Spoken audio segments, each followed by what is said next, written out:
Là, on est dans une petite phase avec un peu moins de vent et je t'avoue que ça fait un peu de bien, même si on avance un peu moins vite, mais ça faisait 15 jours là qu'on enchaînait DEP sur DEP et puis avec nos derniers soucis de pilote là, de panne pilote qui nous ont occasionné pas mal de petits dégâts, mais rien d'irrémédiable heureusement. Tout a été réparé. Ça va me permettre de faire un petit check aujourd'hui. Toi là, le jour est en train de se lever tranquillement. Ça se recale gentiment là et donc je vais pouvoir profiter de ces quelques heures de répit. Ça va pas durer très longtemps, mais ça va être quelques heures de répit où je vais pouvoir faire un grand check sur groupe C1, regarder si tout va bien, s'il n'y a pas plus de dégâts que ce que j'ai pu voir, mais a priori je croise les doigts, c'est bon. Et puis voir un petit peu au niveau du pilote parce que voir ce qui s'est passé parce que c'est pas des choses très très drôles quand le pilote s'arrête alors qu'on est à 20 nœuds et qui est à 35 nœuds de vent, 6 mètres de creux. C'est des choses qui marquent un petit peu, quoi. Je t'avoue que dès que j'ai un petit bip bip d'alarme, c'est un petit peu chaud sur le groupe 7.1. Donc je verrai tout ça aujourd'hui, ça me permet de pouvoir checker tout ça. Et c'est hyper violent, c'est bateau hyper puissant. J'allais quand même assez vite. Heureusement, j'étais avec le riz avec 35 nœuds, 35 nœuds. J'étais derrière une dépression, donc la mer était vraiment croisée, pas bonne.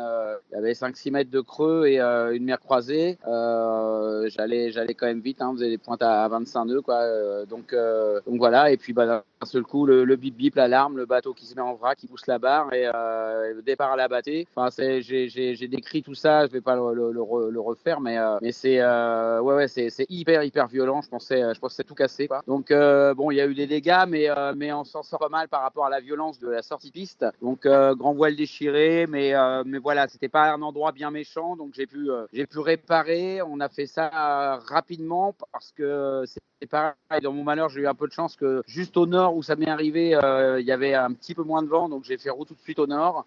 Bon, il restait beaucoup de mer, donc ça n'a pas été simple, mais j'ai pu réparer ma grand voile. J'avais mon J3 déchiré aussi, que lui je l'ai rentré à l'intérieur. J'ai pu le faire la nuit d'après, un petit peu plus calmement à l'intérieur.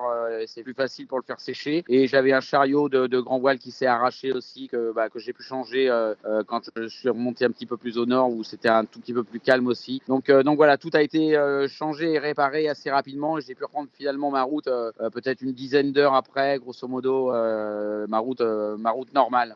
Donc voilà, j'ai pas perdu, on s'en sort pas trop mal par rapport effectivement à la violence du choc. Sur le coup, franchement, je croyais tout casser. On passe voilà du bien-être d'un seul coup à tout tombe. Tout nous tombe sur la tête là parce que on se rend compte que voilà, tout peut s'arrêter très très rapidement.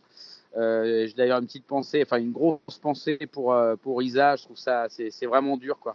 Donc voilà, on sait que on est là et que à chaque seconde tout peut arriver. Donc il faut profiter. C'est pour ça qu'il faut profiter de chaque moment et de faire super gaffe, quoi. On a chacun nos lots de misère, hein. On s'écrit de temps en temps avec pas mal de skippers et de toute façon, je pense qu'il n'y a pas un bateau sur lequel il n'y a pas eu d'avarie, il n'y a pas eu de problème. Voilà, Michel Desjoyaux avait l'habitude de dire le Vendée Globe, c'est une emmerde par jour. Alors bon, peut-être pas, je croise les doigts, peut-être pas une emmerde par jour, mais en tout cas, il y en a pas mal et je crois que c'est ça. Il faut arriver à tant que les emmerdes sont pas trop grosses et qu'on arrive à dépanner, il faut y aller, il faut dépanner, il faut faire avec.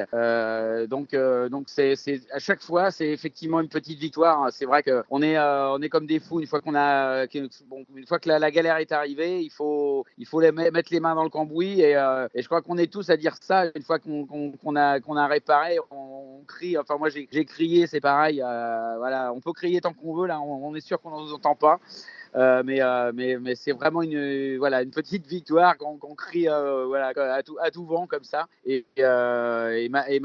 J'espère que ma prochaine petite victoire à moi, enfin une grosse victoire parce que ce sera le passage du Cap Horn. Je croise les doigts, ça commence à arriver. En tout cas là, ça commence à être concret sur la carto. Donc j'espère pouvoir le passer jeudi soir ou vendredi matin tôt. Donc ça, ce sera aussi une prochaine belle victoire de passer le Cap Horn. Ouais, on va y aller step by step, hein. C'est vrai que on parle souvent avec Arnaud, avec Jérémy.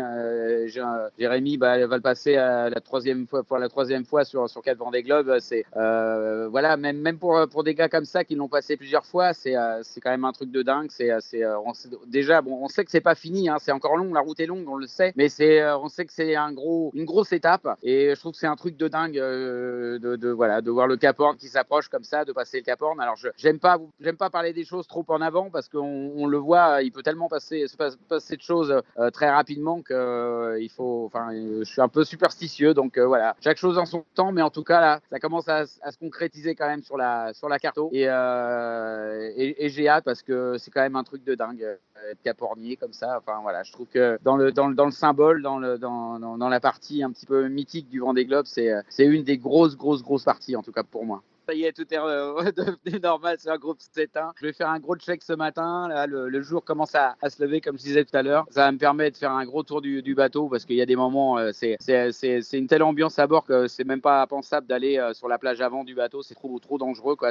Il y a trop de chocs, trop de mouvements brusques. Enfin, c'est hyper dangereux. Il y a des tonnes d'eau qui s'abattent sur le bateau, donc faut faire super gaffe. Et là, ça va permettre de faire un grand check en détail et puis j'espère qu'il n'y aura pas de mauvaises surprises. Il n'y a pas de raison. Normalement, c'est bon. Et puis voilà, ça sera reparti pour un tour.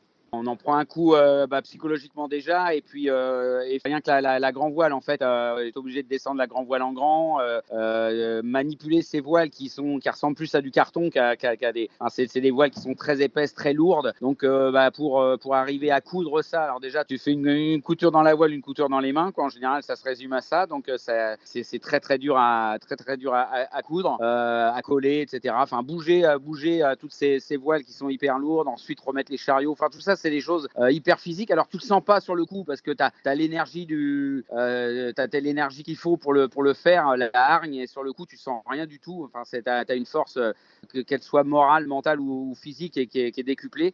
Mais je t'assure que le lendemain, enfin c'était hier, j'avais des courbatures partout, j'ai les doigts, j'ai les mains qui ont doublé de volume. Enfin voilà, physiquement on en prend un sale coup quand même. Mais bon, ça c'est pas grave, c'est pas des blessures. Il y a pas, enfin je veux dire, ça se remet petit à petit. Il faut bien dormir. Et ben toi là, j'ai la chance, même si c'est un peu chiant, d'avoir un petit peu moins de vent, d'avancer un peu moins vite, mais ça permet aussi ces petits moments là de répit, de se remettre un petit peu d'aplomb, de dormir un peu mieux.